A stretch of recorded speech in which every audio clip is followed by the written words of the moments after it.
ಕಾಲ್ಗೆ. ಒಂದು ಒಳ್ಳೆ ಕೆಲಸ ಕೊಂಡ್ರೆ 108 ಯಜ್ಞ ಆಯ್ತದೆ ಅಂತ ಹೇಳ್ತಾರಲ್ಲ, ಹಂಗೆ ಇದು ಒಂದು ಯಜ್ಞಕ್ಕಾಯ್ತು ಅನ್ಕೋ. ಓಹೋ, ಯಾವ ಗನಂದಾರಿ ಕ್ಯಾಮ್ಯಾಗ ಹೊಂಟಿದ್ರು. ನಿನ್ ಬಂಡವಾಳನ ಬಯಲ್ ಮಾಡಕ್ ಹೊಂಟಿದ್ದೆ. ಹೊಂಟಿರೋದಂತೂ ದಿಟ, ಆದ್ರೆ ಹೋಗಕ್ಕಾಗ್ನಿಲ್ವಲ್ಲ. ದಡ್ಡಿ ದಡ್ಡಿ ದಡ್ಡಿ ನೀನು ಹಂಗಂತ ನೀನ್ ತಿಳ್ಕೊಂಡಿದೀಯ. ಬಾವಿನಾಗಿರೋ ಕಪ್ಪೆ ತಾನಿರೋ ಬಾವಿನೇ ದೊಡ್ಡ ಪ್ರಪಂಚ, ಇದಕ್ಕಿಂತ ದೊಡ್ಡ ಪ್ರಪಂಚ ಯಾವುದೂ ಇಲ್ಲ ಅಂತ ತಿಳ್ಕೊಂಡಿತ್ತಂತೆ. ಹಂಗೆ ನೀನುವೇ ನಿನ್ ಸುತ್ತಮುತ್ತ ನಡೆಯೋದು ಆಟೆ ನಿಂಗೆ ಗೊತ್ತು, ಅದ್ರ ಆಚೆ ನಡೆಯೋದು ನಿಂಗೇನು ಗೊತ್ತಿಲ್ಲ. ಅಂದ್ರೆ ಐಶ್ವರ್ಯನ್ಗೆ ನನ್ನ ಬಗ್ಗೆ ಎಲ್ಲ ಗೊತ್ತಾಗೋಯ್ತೆ. ಏನೇನೋ ತಿಳ್ಕೊಂಡಿದೀನಿ ಅಂತ ಬೀಗ್ತೀಯ, ಇದನ್ನು ನೀನೇ ತಿಳ್ಕ.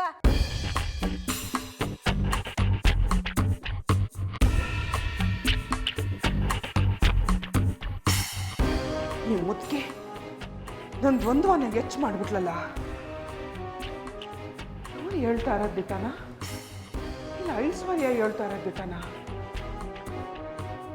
ಮುದ್ಕಿ ಹೇಳ್ದಂಗೆ ಐಶ್ವರ್ಯಂಗೇನಾರ ನನ್ನ ಇಸೆ ಎಲ್ಲ ಗೊತ್ತಾಗೋಯ್ತಾ?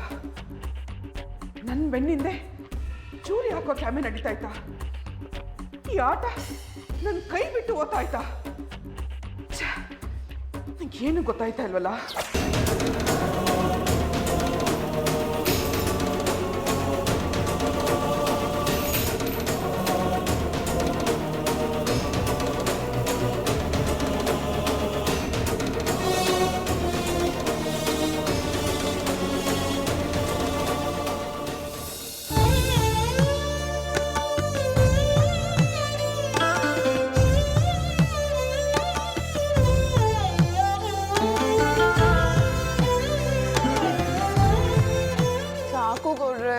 ನಂಗೆ ಹೊಟ್ಟೆ ತುಂಬಿತು.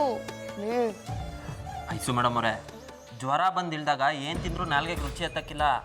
ಅದಕ್ಕೆ ನಿಮ್ಗೆ ಸಾಕು ಅನ್ಸಿರ್ತದೆ, ಆದರೆ ಹೊಟ್ಟೆ ಖಾಲಿನೇ ಇರ್ತದೆ. ನೀವು ಸುಮ್ಕೆ ನೀ ಹೇಳ್ತೀನಿ.